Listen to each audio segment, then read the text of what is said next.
Oh, yeah. Good morning, everybody. It's Tuesday, January 31st, and today is National Backwards Day. That's right. That's why we have Joe Biden as the president, because our country keeps on going backwards. So happy National Day for that. National Hot Chocolate Day. And no, we're not talking about Rico. We're talking about the delicious beverage that people love to sip on. National Plan for Vacation Day. That's right, because Cannabis is coming up, cannabis industry, and we want to see you all there. And today is also, Gretchen, you're going to love this one, Inspire with Your Heart Art Day. That's right, for all the crafty crafters out there, today is your day. Thank you for joining us and getting high at 9 with us. It's also high noon on the East Coast. And please remember to like, share, and subscribe to us on all social media platforms. You can use that little QR code up at the top of your left-hand corner of your screen to find us where we all reside in the social media world. We're live every Monday through Friday on Clubhouse and on YouTube. Make sure you're hitting subscribe on YouTube. And if you are joining us in Clubhouse, you can also participate in the show by raising your hand if you have a brief comment on the story most recently presented. But without further ado, we have coming up first today, the dope dad himself. That's right, Rico Lamitte. When he's not stirring the hot chocolate, you could find him doing dad duty type of stuff. That's right, changing diapers and messing with all the chocolate that comes out in the doo-doo bags. That's right, it is the dope dad himself, Rico Lamitte. So when Jason, I think I just nodded myself a little bit. Oh yeah. So what's happening, everybody? My story today, my headline today is coming from Bloomberg by Kevin Samachi. Celebrity star power has so far had limited impact on cannabis. Surprise, surprise. When it comes to celebrities and cannabis, I think we all can agree that it's been a mixed bag for every noteworthy icon who's done their part to move the cultural needle forward, like Cheech and Chong, Snoop, or Willie Nelson. You've got an equally cringeworthy individual, the other side of the conversation, hopping on the bandwagon, trying to make a quick buck like a Justin Bieber, Lil Pump, or Kim Kardashian. We've definitely come a long way to the point where THC and CBD is no longer just associated with lazy, degenerate stoner culture.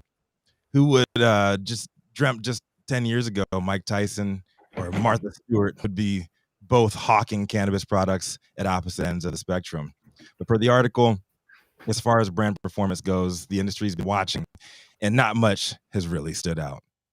High-profile product launches and collaborations have become a dime a dozen, and with Headset calling for an expected $46 billion of pot cash at the end by the end of 2025, it's pretty easy to see why celebs and their business managers want in. But what really defines quote-unquote success when it comes to celebrity-driven brand? Seth Rogen's houseplant and Gwyneth Paltrow and Rosario Dawson-backed Ken have done a great job breaking down social and advertising barriers with tongue-in-cheek campaigns, but still face a crowded market struggling with tumbling prices, knockoff products from the illicit lane undercutting their reach, and the inability to scale in a complex patchwork state-to-state laws. And of course, there's the safe banking issue, stopping them from being able to have access to credit and banking services necessary for running their weed businesses like anything else in their portfolios. So while celebrity-backed brands have generated a lot of press, most have not become the top sellers that they thought that they would be, and probably won't be anytime soon. The article touches on mature legal states where celeb brands have had longer tenure, but still have to compete against bigger established brands in California, Colorado, and Oregon. TRP's head honcho, Daniel Fertel, actually reached out to him. He hit me back before the show.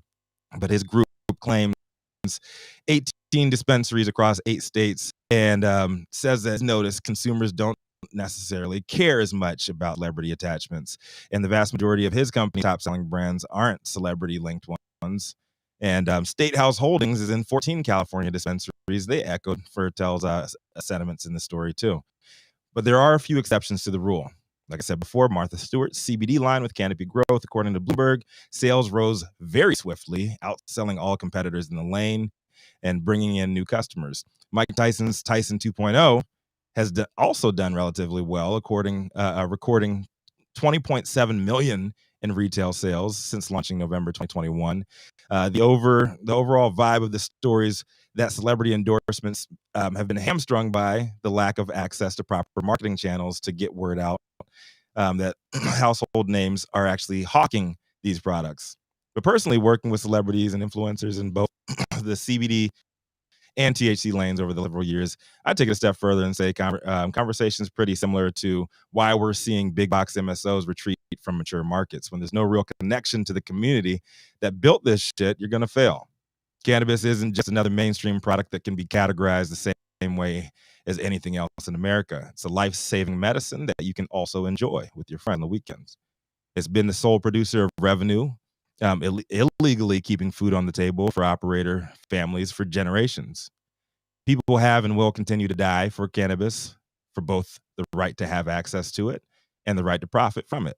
So if you want to be successful as a celebrity or an influencer in cannabis, there's a whole lot more at stake than just putting your likeness on the eighth and expecting to make cash on the other end. If you ain't willing to put in the work, immerse yourself in the culture, show up to stores and for PADs, learn about compounds, processes, different jobs across the supply chain, hurdles to success, both on the legal and illegal side of the game. The only thing guaranteed here is failure. But it hasn't stopped me and my team from doing some pretty shit and meeting some pretty awesome people along the way. It shouldn't stop you either. The celebrity weed train's far from over, and who knows where it's going to take us next. For a great source of tracking a lot of the celebrity news in cannabis from a balance point, from I think is a balanced point of view, the good, the bad, and the ugly. Guys, check out my man Steve Bloom's celebstoner.com. I had to give him a shout out for this one too. It's kind of more like a refined weed version of TMZ, but I'm interested to hear what everybody else thinks. Are there actually any celebrity brands out there of note that you guys believe have a chance of long-term success, and why? Oh, me first. Okay. Rico, Go for it, Nicole. So has everybody heard about the Badu OG? No. Oh, fire. Okay. I heard about it. So Erykah Badu is partnering with Burner to come out with the Badu OG. I keep seeing updates. It's been on the circuit since October.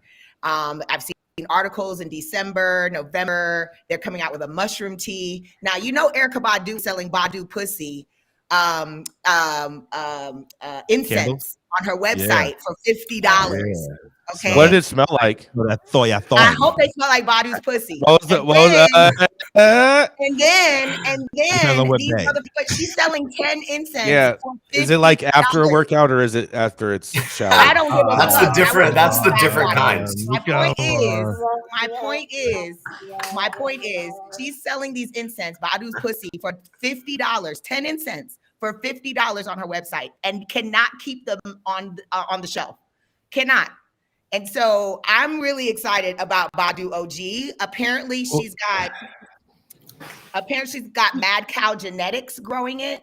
Now my concern, Mad Cow does good weed. Mad Cow does good weed. My concern is there's a terrible name if you're trying to use and put on the brand, put on your label if you're trying to mass produce the shit. I mean, it's only bad if you're trying to sell hamburgers, but you're trying to sell like Cherry Burger OG, whatever fucking strain, it's probably going to be fine. My concern is her partnering with Cookies. That's cool because Cookies is household brand now. It's a household name. But my concern is, I know for a fact Cookies here in Nevada is not the same as Cookies in Oakland or Cookies. Oh no, it is not. And so my concern, I'm not going to try a Badu OG in Nevada because I know who grows that here. Well, but I will try it in California. Especially if that's where I'm going to get the Mad Cow genetics. Well, let's just bust this myth right here. So it's actually the same genetics, probably in every state, but it's growers, you're right. Right? It's the growers. It's the same genetics. That's the whole deal with Cookies. Is like if they incubate. I'm not sure if it's always the same genetics, bro. I'm not willing to put money on that. I'm not putting money on that. I'll tell you if they have a contract with Cookies. Okay, if they're a licensed, like an authorized dealer, it has to be. And so I've done. I worked with groups that were like licensees of Cookies in other states, and they definitely get the access to the actual strains. But it's coming from a grower, right? And so that's where you get the difference. If that grower has, if they're lazier, if they have worse practices, if they're just not as skilled, if they're not as attentive, I mean, you're not going to get the same quality. Same flower. And we all know that if you're going to want quality weed, you come to California. You come to see Jason Beck, and he'll point you in the right direction. That's right. Anybody else know of any celebrity brands of note? Gary Payton. Gary Payton is the brand that's doing the best out of all celebrity brands, hands down, when it comes down to sales. Okay. I have to disagree that celebrity brands are the kiss of death here. I think celebrity brands just have not made it yet. I think when you get interstate commerce, when you have legalization, I think celebrity brands are going to totally blow up. I think these guys are just too early right now. Yes, Rico, you may be absolutely 100% correct that culture is not going to embrace them, but the general public will. It's not even about culture. It's about what's in the bag. No, but it's about what's in the bag. Rico brought up culture. So I'm just saying this. It's about what's in the bag. And I'm saying what's going to matter is name recognition when you're selling to people who are new entrants into the market who know nothing. Gretchen, if you deliver something quality, it doesn't matter whose name's on it. People will fuck with it. Okay, bullshit, bullshit. Stoners are label whores. Once does not matter at all. Yeah, it does, 100% it does. To I know you're wrong. To a brand new entrant into the market who has no idea what is a quality brand or what isn't, because there has not been marketing, there has not been education to the general public. I'm talking general public. Gretchen's right about this part. Okay, talk to me about this though. Talk to me. Like a diversion move, Saman. Jason and I have launched celebrity brands in other states. You're totally success. There's been success there because A, price point, and B, there's quality product in there, right? Whatever it is, if it's a vape pen, if it's an eighth of flower, a pre-roll joint, whatever it is, they'll fuck with it and they'll keep fucking with it if you deliver something good and you're consistently delivering that same goodness to those people, right? It doesn't matter who's done it, but price is the determining factor for somebody that doesn't give a fuck whether it's Whoopi Goldberg's face. Well, they don't know that they don't give a fuck, Saman, yet, because they don't have acclimated enough palate to be able to decipher that yet. Jason, not everyone could be eating filet mignons every day. I want to throw this out there because I was actually having a conversation with someone about this just the other day, and I was telling them, I was like, you know what? Technically, it's all of our fault that the rest of America doesn't have an acclimated palate, because California has been shipping off all of its trash weed to the rest of the country for years, and so that's all the rest of the country knows. Great point. You're all about pointing thumbs and not fingers, Jason. I'm just keeping shit 100 in the streets. You know what I'm saying, Rico? Keeping it real in the field, baby. Those are facts. He's right. All of the bottom of the barrel has been shipped all over the country from California for decades. Exactly. So what people's judgment on what good flower is nationally, now that these states that have been illegal for so long, is flawed. And one more comment there. I will say about the whole Badu thang scents and everything like that. Dudes will buy anything. Like one of our top selling products when I was doing celebrity CBD brands. I mean, I can say this now because the statute of our NDA is lapsed and everything. Was the top. She was the top performer on OnlyFans, and we were selling molds of her pussy, straight up. CBD mold. I mean, Mike Tyson sells molds of his ears. Like over 30,000. Just There's like lonely dudes out there. There's some lonely dudes out down there buying this shit. And no, it was not a mold of her shit. It was just a generic like CBD lollipop bullshit. So it was a counterfeit mold. Crazy. So it was a counterfeit mold. Yeah, pretty much. Like you took someone else's lips and said they were someone else's lips. A generic mold, a generic mold of them. And this woman, she was a top 10 producer on or performer on OnlyFans. We sold like 30,000 of these motherfuckers a month. Wow, crazy shit. Wow. Dudes will buy anything. Dudes are terrible. Well, and it's not just dudes, Rico. I mean, Gwyneth Paltrow has been selling out of her vagina candles forever, and she's selling candles, fucking candles, $75. Always and Badu pussy incense. Badu pussy incense were not just sold to men. I promise you that. I bought Badu pussy incense. Who's selling the Drake's new artists backshot scratch and sniff backshot stickers? Wow. Oh god. It's a real thing. Let's keep it real going. Thing. Yeah. It's a family show. We have a commercial to run. Run that ad, Adam. When you want to grow some of the best weed in the world, then you must start with the best genetics in the world. Go to www.dnagenetics.shop to order regular, feminized, or autoflower beans. All of your favorite DNA genetics cultivars such as Kosher Kush, Skywalker Kush, and oh yeah, Chocolate Truffle Shuffle. Boasting more cannabis awards for their award-winning genetics than any other company in the world. Remember to go to www.dnagenetics.shop to see why our terps don't lie.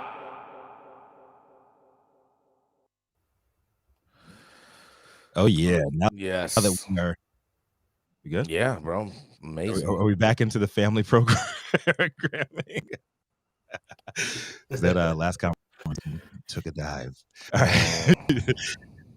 If you ain't at Green Street wheeling and dealing, smoking on the best weed in the world, ain't no telling where up next. Could be Detroit, with the hustlers calling white Gucci, down in Florida at Mar-a-Lago spray tan booth next to wannabe dictators, or maybe West Hollywood, the world capital of cannabis tourism, where the locals call him El Presidente. Today, you know where he is, next to us at High at 9 News. And come to the stage, you know who it is, the longest continuously operating retailer in the game, Jason Beck. Oh, yeah, Rico. Good morning, everybody. Happy Taco Tuesday out there, just for the last segment. But nonetheless, today, my story is a somber, gruesome story. So I hope anyone put your ear protectors on, because shit's about to get real.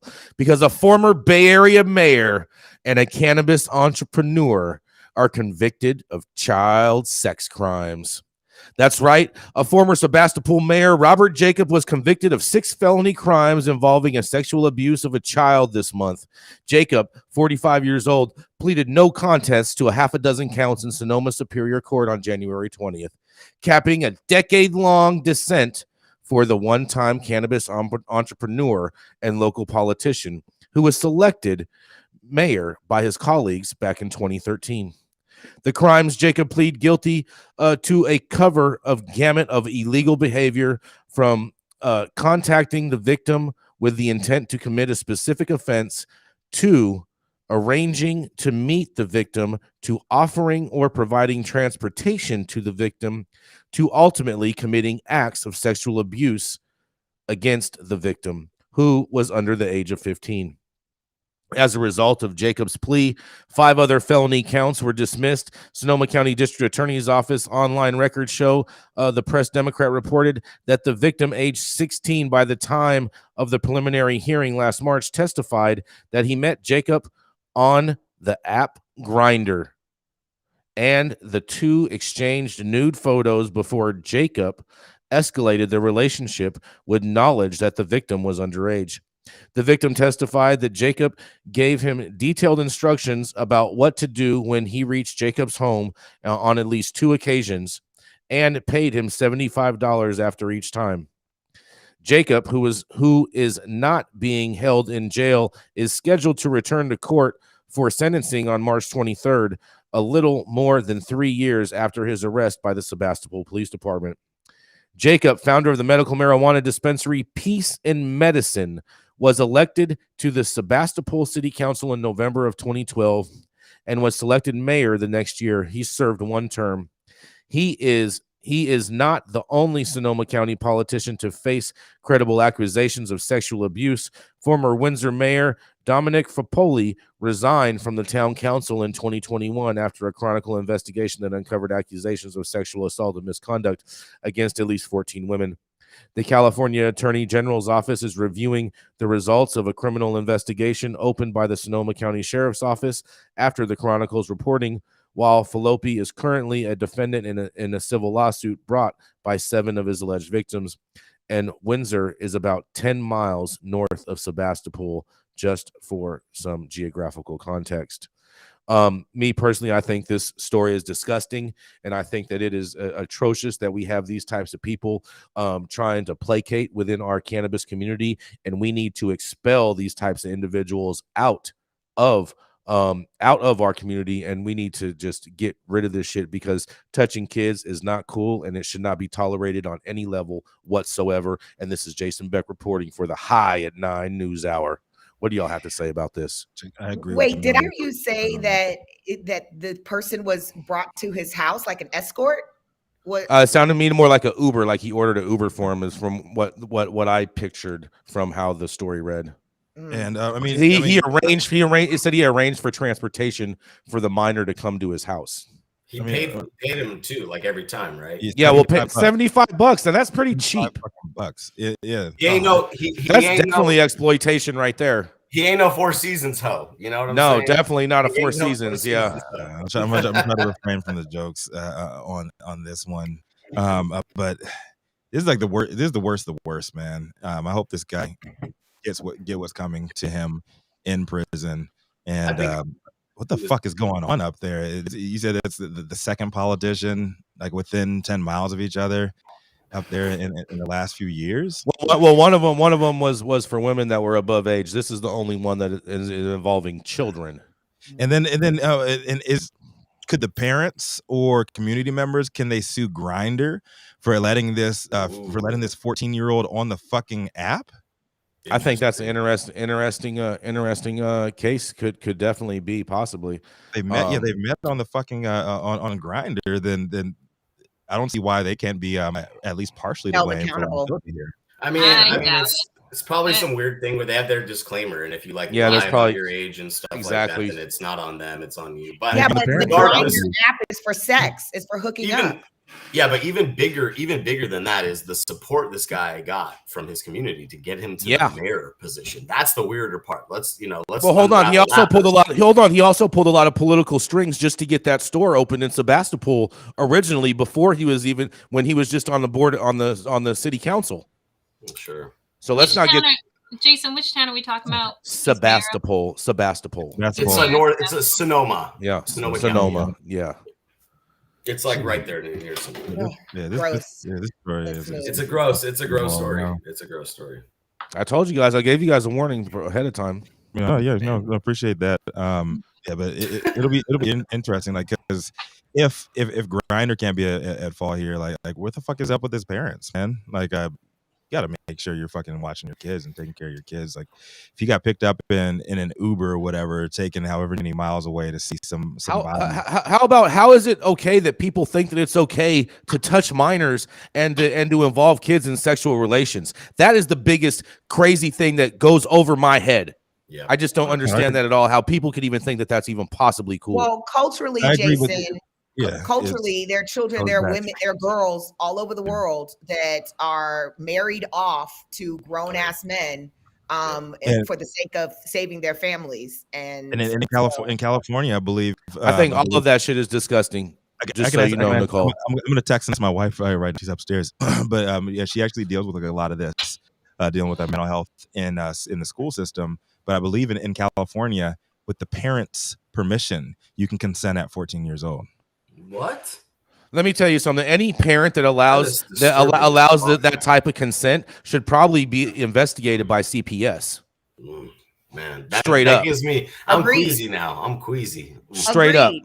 If investigate them all. If parents that smoke weed are being investigated, these sick pedophiliacs. Yeah. Let's move on. Yeah, let's keep it going here. Yeah, we gotta keep it. Give that a platform. Yeah, I feel you guys. But like I said, we do got to get this shit out of our community. This is not cool, and this is not what cannabis is about at all whatsoever. And with that, we're gonna keep it rolling, because she is a political strategist by day and a baker by night, a true female multitasker who can not only bake up a storm, but also knows how to grill the sausage on Capitol Hill. She's the founder of Panoptic Strategies and our very own Washington Insider. Taking off the apron and throwing it on her dogs because she loves to play dress up with them is none other than the Gretchen Gailey. Thank you. Today, I wanted to point out one anniversary, which you missed, Jason, in your intro. It is the 50th anniversary of Schoolhouse Rocks, who taught us all how to make a bill on Capitol Hill. So, I'm so sorry I missed that. 3 is a magic number. 3 is Washington Post didn't miss it. They got a nice big old spread about it. It's very nice. My headline is coming from Marijuana Moment. California officials take key step towards interstate marijuana commerce, requesting legal opinion on federal risk. California officials are seeking a formal opinion from the state attorney general's office on whether allowing interstate marijuana commerce would put the state at significant risk of federal enforcement action. The request for guidance from the Department of Cannabis Control is a key step that could eventually trigger a law that Governor Gavin Newsom signed last year, empowering him to enter into agreements with other legal states to import and export marijuana products. Part of that legislation stipulates that no such agreements can be made until either federal law changes. Federal guidance is put into place allowing the Commerce or the State Attorney General affirms that there wouldn't be a sizable risk in doing so. DCC General Counsel Matthew Lee and DCC Director Nicole Elliott sent the letter to California Attorney General Rob Bonta's office on Friday, as Politico reported. It contains an 8-page analysis in which the department lays out reasons it believes the state would likely avoid federal legal issues by clearing the way for cannabis commerce across state borders. Here's the opinion that the officials are seeking. Whether state law authorization under an agreement pursuant to Chapter 25 of Division 10 of the Business and Professions Code for medicinal or adult use commercial cannabis activity, or both, between out-of-state licensees and California licensees will result in significant legal risk to the state of California under the Federal Controlled Substances Act. The letter explains that the anti-commandeering rule in the U.S. Constitution makes clear that Congress cannot direct a state to legislate one way or another, regardless of federal policy. This protects California from liability under federal law for choosing to legalize and regulate commercial cannabis activity as a matter of its own state laws. This remains true, whereas here the activity to be authorized under state law involves interstate commerce, such as commerce between in and out-of-state cannabis licensees. The anti-commandeering rule does not rise or fall based on the strength of any underlying federal interest. The officials emphasize that they're not disputing the idea that the Congress can directly legislate and enact federal laws prohibiting people for conducting marijuana-related activity, whether that simple possession or shipping marijuana across state lines as part of an interstate commerce agreement. The question is whether allowing interstate commerce to proceed under California law would put the state itself at significant risk, aside from the implications for private individuals and businesses participating in such activity.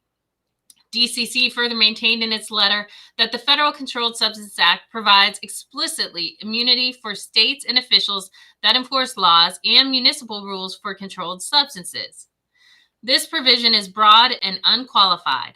On its face, it would seem to encompass all state laws relating to federal controlled substances, including state laws legalizing and regulating those controlled substances as a matter of state law. And courts have confirmed this straightforward reading. The third part of the officials' argument concerns a long-standing congressional appropriations rider that generally prevents the Justice Department from using its funds to interfere in the implementation of state medical cannabis programs. This protection extends even to private parties using, distributing, possessing, or cultivating medicinal cannabis in compliance with state law. Though courts disagree as to how strictly private parties must comply with state law to avail themselves of that protection. It is undisputed that at its core, the rider prevents the U.S. Department of Justice from taking legal action against the state. Thus, the Rohrabacher-Farr-Blumenauer Amendment further insulates the state of California from significant legal risk as to agreements concerning medicinal cannabis.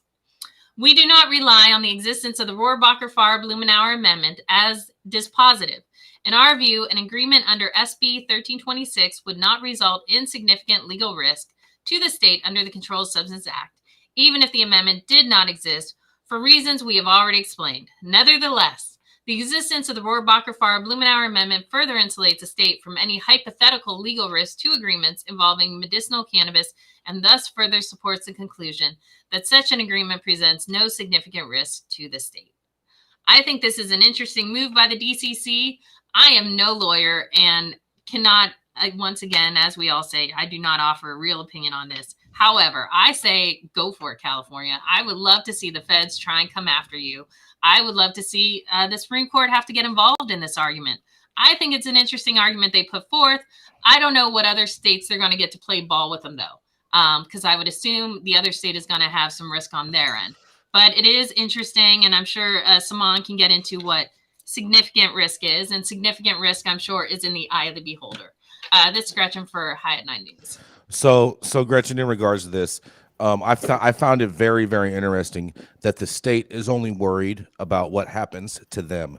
And the reality of it is the Justice Department isn't going to come after the state for allowing them to do this. The Justice Department and the DEA are going to come after companies that engage in the transport of a Schedule I drug across state lines. Because in Rohrabacher, Farr, Blumenauer, McClintock, there is a provision of what DEA can extrapolate federal funds for, and there's 8 different provisions in there, and one of those happens to be transporting cannabis across a state line.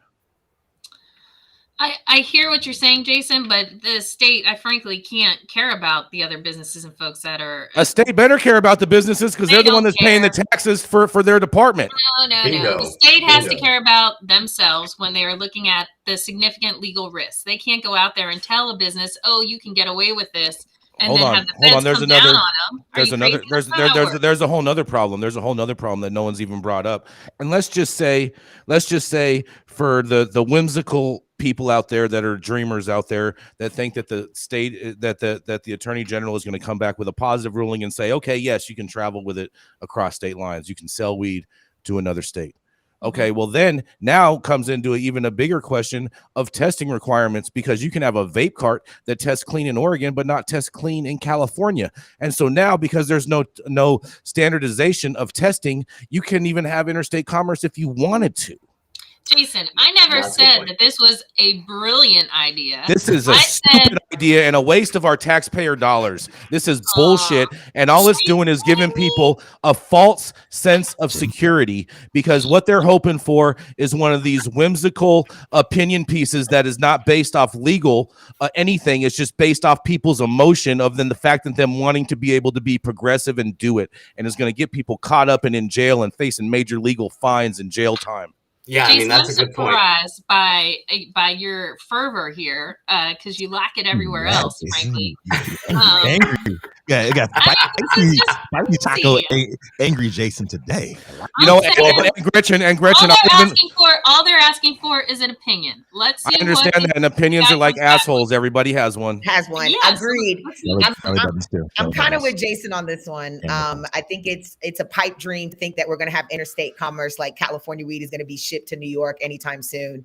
One of our commentators said, Justin Benson says it's going to be at least 10 years. And I agree. I mean, we're nowhere close to that. The standardized testing, all of it, it's just, it doesn't make sense. And they are on a, it's a pipe dream. I don't not only that, the state is putting themselves up to be the pariah in this situation, because they're promulgating this situation for business owners in California to help with this glut of supply that we have here. So it's not like the state is like white knighting this shit. They're like, hey, we need that paper. And Jason's absolutely right. They're gonna follow lockstep with these providers that are paying the most in taxes in the state of California right now. There's no other industry that's being as heavily taxed as cannabis. And some of these bigger guys are putting a lot of pressure there. And so, they're exactly what Jason said. These wannabe progressives that want to act progressive are going to try to stand up for that. But it's just a lot of hot air, just like everything else from politicians. It's a lot of wasted taxpayer dollar, and these people be doing way better stuff with their time in office than doing this. And I agree with what Benson says. He says if there was some gray area here, Jason would have figured it out and be doing it already. 100%, Benson. Totally right about that, bro. Totally right about that. There is no way around that one other than to deschedule cannabis. And I'll tell you what, Gretchen, I currently have a bet on this, and our bet is on interstate trade happening before the end of the year. I have a dinner bet with the second in command over at Glass House, which is the largest cultivation in California, Graham Farrar. Who cares? You're gonna welch on that one too. No, I'm not. No, it's a dinner bet. It's a dinner bet. And my buddy Bryce Berrios out of Santa Cruz also has that same bet. And so we have agreed that when we do win, that we are each going to take each other as guests. So then that way Graham has to buy us both 2 dinners. I believe if California moves forward with this, if the state's attorney comes back and says, all right, go for it, whatever. I do believe 100% that there will be some sacrificial lamb company who is willing to go out there. There will be. You're right. You're right. And then they are going to be the savior of the California cannabis industry. No, they're when not. When they take this to court and they end up on the steps of the Supreme Court. No, they're not. They're going to lose. Guy from House of Rock learning they're going to lose. They will lose in the Supreme Court. They will lose in the Supreme Court on this argument. Absolutely. They'll lose just like when Jeff Jones went before the Supreme Court trying to claim medical necessity. They're going to lose on their face on any type of merits that they could even possibly come up with. You got to push the envelope, Jason Beck, and I'm surprised I'm all for pushing the envelope. Sitting there in West Hollywood, not willing to take a risk. I'm all for pushing the envelope, but I understand probability, causation, and justification, and this is just all bad. I thought you had a bigger parent. And I'm the person. I was wrong. I'm the person that wants interstate trade more than anybody in California. I'm crying. You know what? This is bad. This is bad policy and people trying to placate on people's dreams with just antiquated BS. Jason said, "All smoke, no fire." Exactly. We'll see. I'm crushed, Jason Beck. Crushed.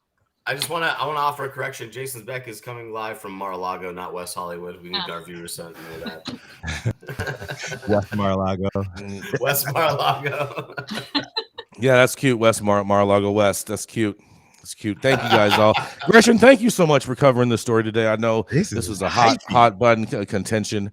There was a lot of battles in a lot of rooms and whatnot on the internet world amongst the cannabis community. So thank you for covering this today, Gretchen.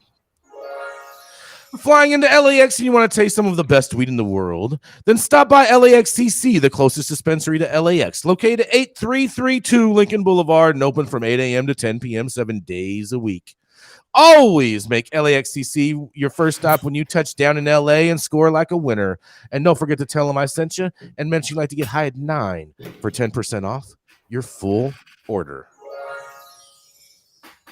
The thoughts, opinions, and general overall shade thrown at High at 9 News are those of the individual speakers and not those of any other speaker or its followers. The statements made do not constitute legal or accounting advice, and our speakers make no representation regarding the legal status of any substance in any country, area, territory, or any authorities. The views expressed in this room do not establish any fiduciary relationship, and our sponsors do not imply or constitute any endorsement by us or the expression of any opinion whatsoever on the part of any speaker on stage. If you're an easily offended person, this show is probably not for you. And also, maybe you should be the first person to try bringing weed across state lines once these governments think that they can tell you that you can when you can't.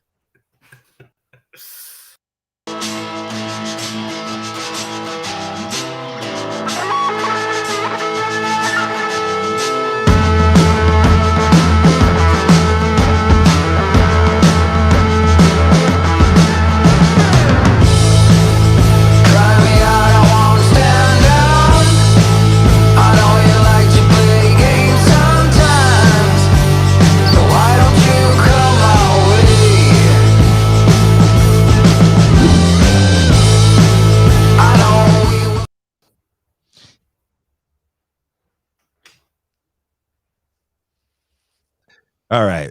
So up next, I need more of this spicy ass Jason Beck here. All right, we got Nicole, bro. We got to go to Nicole. We need more. Nicole has a really good story. Yes, let's do it. Up next, our next correspondent does it all. She's a patient plant medicine advocate, founder of Purple Plant Magic, and on Wednesday mornings you can catch her on Power 88 Las Vegas as the Encyclopedia, and she has been a lifelong outspoken supporter and prominent member of National Purple Lives Matter initiatives, and even runs the Clark County, Nevada chapter. Up next is the Western Regional Director for Minorities for Medical Marijuana, Nicole Buffong.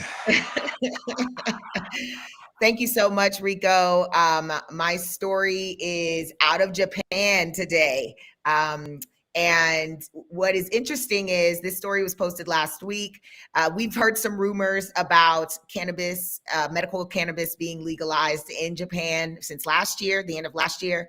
And so it says the government is poised to allow the use of medical marijuana to treat patients with intractable diseases, according to the outline of bills revealed on Tuesday. This is last Tuesday. The government is considering submitting the bills, including one to revise the cannabis control law during the current diet session. In the proposed revision would also criminalize the use of marijuana. I don't know if that was a typo. I'm hoping that the proposed revision would decriminalize the use of marijuana, and that was just a typo. In countries including the United States and Britain, medicine made from cannabis plants is used to treat patients with intractable epilepsy and other diseases for which existing drugs are ineffective. Cannabis plants contain a substance that has an intoxicating effect, yes, we know this, which is one of the reasons why the use of marijuana in medicine is prohibited in Japan. So none of your medicines can have an intoxicating effect. I mean, opioids have an intoxicating effect, last time I checked. The proposed revision would enable such patients to use drugs made from cannabis plants. Great. On the use of marijuana, there are currently no penalties for using it because farmers who cultivate cannabis with permission might intake substances from the plant during harvesting. Very true. Marijuana has been dubbed a gateway drug as it is said to lead to other forms. Yeah, a bit of propaganda there. But this is also an interesting article. I looked up to see what is, it says at present, consumer understanding is limited with most people likely to conflate CBD with illegal cannabis. Japan has a strict social opinion of zero tolerance to cannabis, and illicit cannabis use among adults is low. Around 0.2% of the Japanese population, 15 to 64 years old, is thought to consume cannabis illegally, at least once a year in frequency. This is far lower than Western nations, which are at least 10%. Cannabis became a prohibited substance in Japan following the adoption of the Cannabis Control Act in 1948, and there have been no major changes to this legislation. However, cannabis regulation reviews in other countries have contributed to momentum for regulatory changes in Japan. In 2021, their regulatory body established an expert committee to review the Cannabis Control Act, and its expected revisions will be proposed in a bill submitted in 2023. And that's what this article is about. It goes on to talk about, CBD imports in Japan right now. Like they can't, the CBD imports and what is allowed to be sold in Japan has to have 0 THC in it, not 0.3. And so that makes it hard because most other countries that have legalized CBD and are manufacturing it, they have at least 0.3% THC in it. So it's interesting to see what is happening in Japan. We will watch this very carefully. I'm Nicole Buffong reporting for High at 9 News. Love to hear what my correspondents think about this. Is a complete personally, I just don't know how. I don't know how that society is going to really survive if they don't legalize cannabis. I mean, like Japan has one of the craziest, like rates of just heart attacks and just overwork in the world. I mean, people are literally dropping dead at their job because they're overworking themselves. I mean, they need to chill a little bit, but it's just the society, how it works. I have some Japanese friends. And, they were in America and Colorado back in the day, and, we'd smoke weed, and then they returned back and they were just like, no, like it's impossible. There's no way we're going to be able to smoke cannabis ever. So hopefully that's a good sign that there's, discussions about it. But obviously we know, medicinally speaking only, not even just recreational. There's so many health benefits, and there's so many, just phytonutrients in this plant just for general health and wellness. So as a Eastern country, I mean, that's the basis of their whole foundation of medicine. It's herbs, it's natural healing, it's taking care of yourself. So I mean, hopefully something changes, because my buddies just went skiing in Hokkaido and it was fire. So smoking a little J and going doing some turns in Hokkaido would be a great experience. I think they probably saw the tourism dollars being brought in all around them. This is a total, complete 180 from them, saying that they're not going to change their policy at all anytime soon. Last year, I don't know if the assassination of the former president Shinzo Abe had anything to do with them being more progressive in this lane or not, but it'll be interesting to see the development of this from Japan. I mean, Japan definitely needs to do something. I mean, they have one of the most insane pricing on trap market that I've seen in any country. I mean, I've seen people get over $350 for 1 gram of wax. Well, out there in Japan. I would have to say, if there's a trap market, then these numbers of less there's than a 1%, huge trap market out there. That has to be inaccurate then. Huge. Yeah. So Japan. But the penalties are super stiff, and so it's like very on the hush hush. Like it's very hush hush out there. Yeah, Japan has a thriving underground market for everything. Mm-hmm. I mean, how do you guys think that like all this stuff going on in Southeast Asia is going to impact that though? You think that the rise in cannabis use and places like Thailand, the cultivation of it is gonna spread to other countries? Because like Singapore, all those downstream, but like there's a lot to get over. There's a huge hump to get over, just culturally, and I'm interested to see how it all plays out. I think it's great. But yeah, I mean, $350 for wax, Jason. I should have moved to Japan forever ago. What was I doing, bro? And that's like not even like amazing wax. It's like, you know what I mean? It could be old stuff. It's the doo-doo butter. Yeah, it's not the best. It's definitely not the best. But man, I can't believe the prices that they get out there. And I hope Japan, trust me, I want to be able to go to Japan and go and check out some Japanese tree. You know what I'm saying? Maybe some bonsai snippings, and you know what I'm saying? Have some quality sushi out there while I'm smoking a joint. Now, and they have a really, really big issue with alcoholism out there. So hopefully, the shift to more cannabis-based products will help them with a lot of their alcohol issues that they've succumbed to over the last few decades. Interesting. Very true. Great story, Nicole. Yes, we'll be watching it. That's right. We got to keep an eye on Japan. But right now, Adam, you got to run that ad.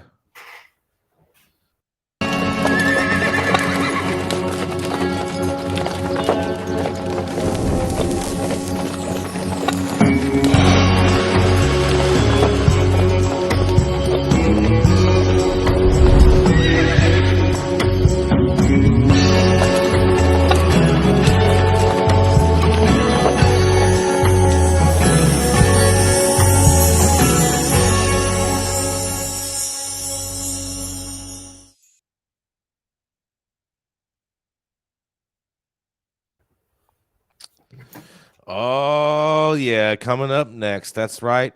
It's Saman Razani. It's the man that makes the BHO that all the rosin boys think is rosin.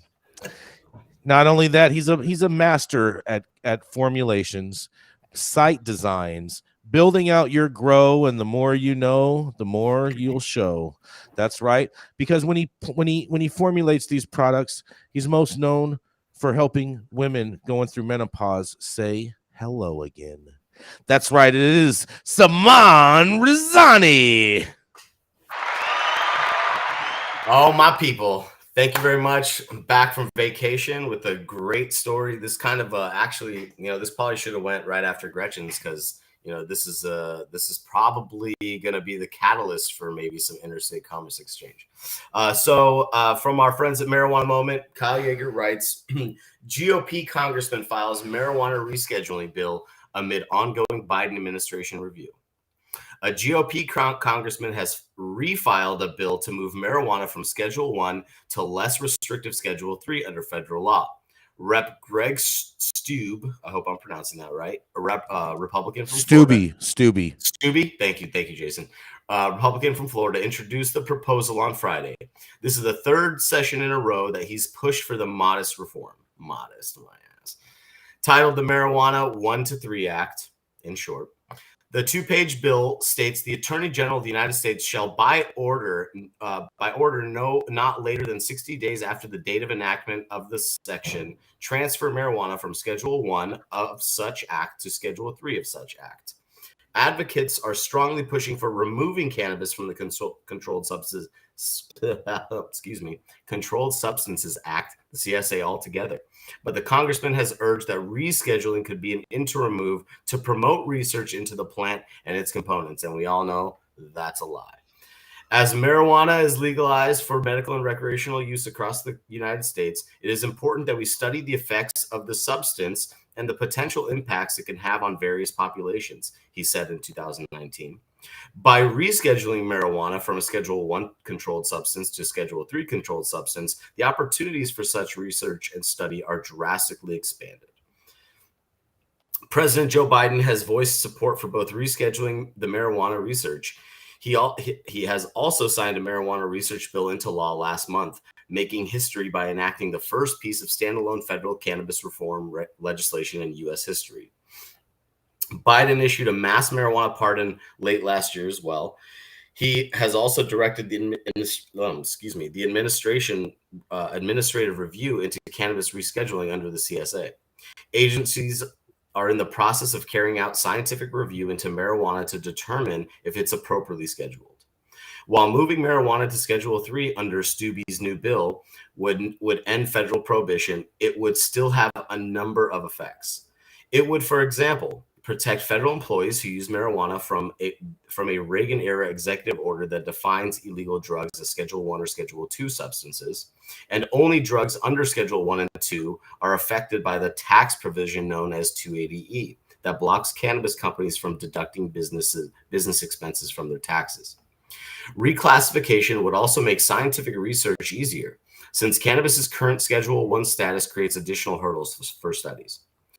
Moving cannabis out of Schedule 1 would additionally end threats from the U.S. Postal Service that publishers have faced over the mailing of newspapers containing marijuana advertisements. Since the federal statute, the agency has cited to justify its actions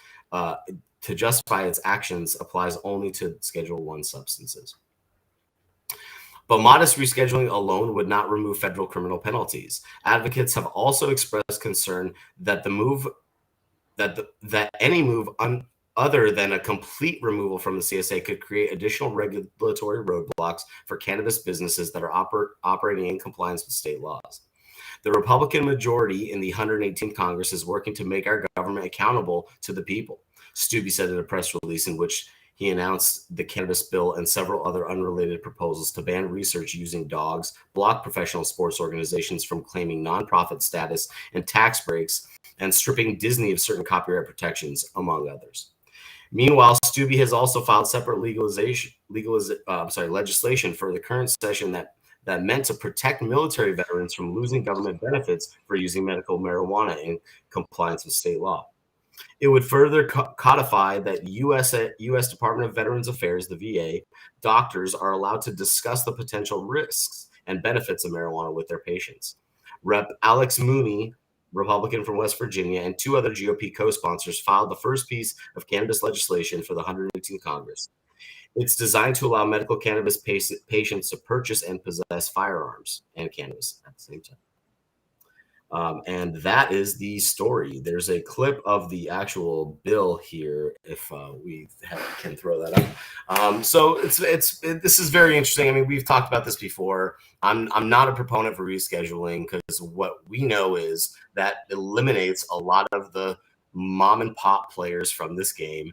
The burden of entry is super high. The expectation of capital is super high, and we all know how that's going right now. So, for me, it's if they're thinking this is an interim play to just bring a rescheduling event for cannabis, it will never change.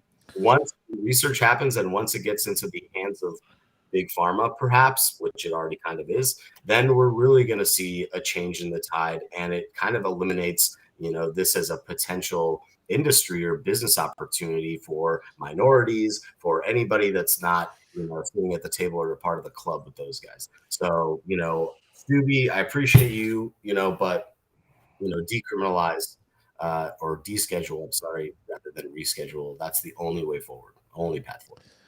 Agreed, Saman. Question: in this bill, is there a federal excise tax that is outlined as far as a number in this bill? I didn't read that out. I need to do a little more research, but I think that they did. I think that was discussed actually, and I think that's I think that was part of the kind of the weird situation coming from a Republican, to actually add a new tax to this and to let it go.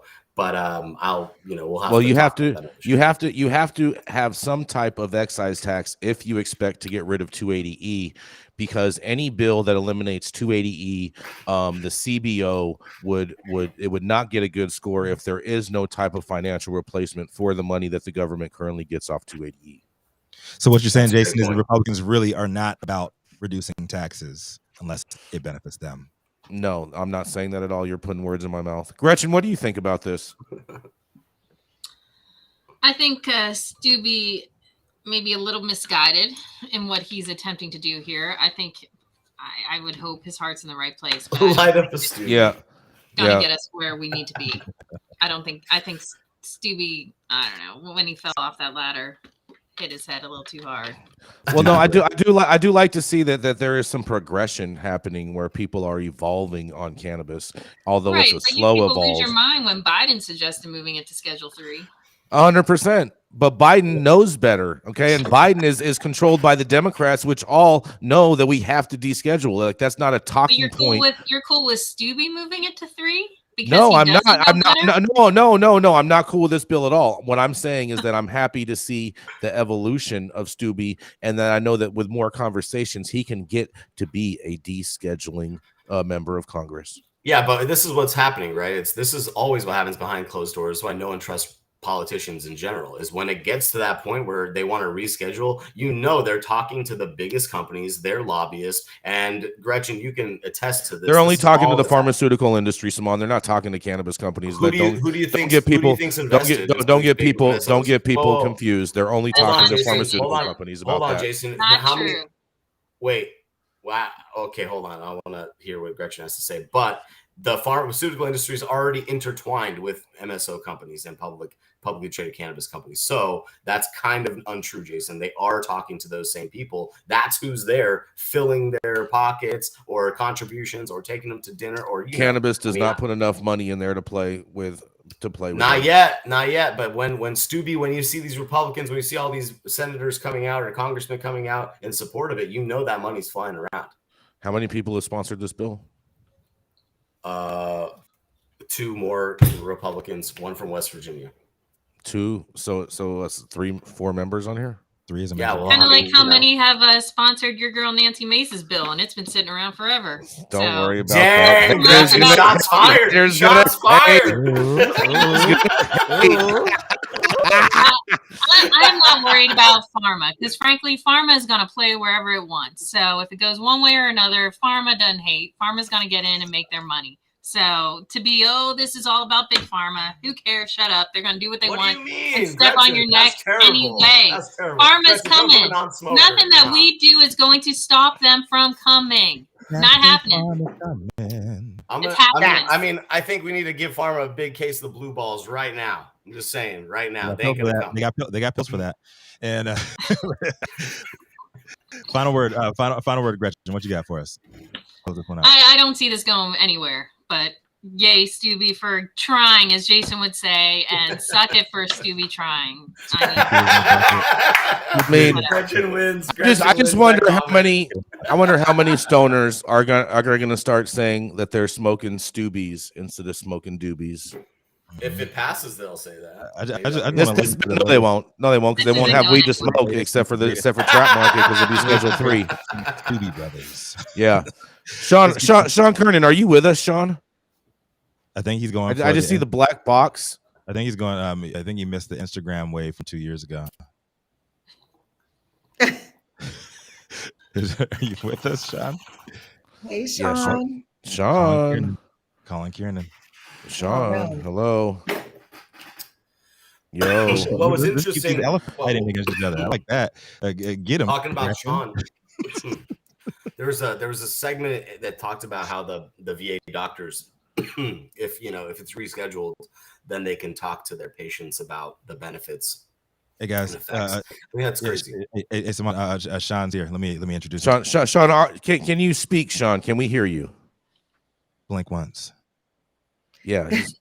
Come off of mute. Sean, hit your mute button. We can see you in the chat. We can't see you. Yeah.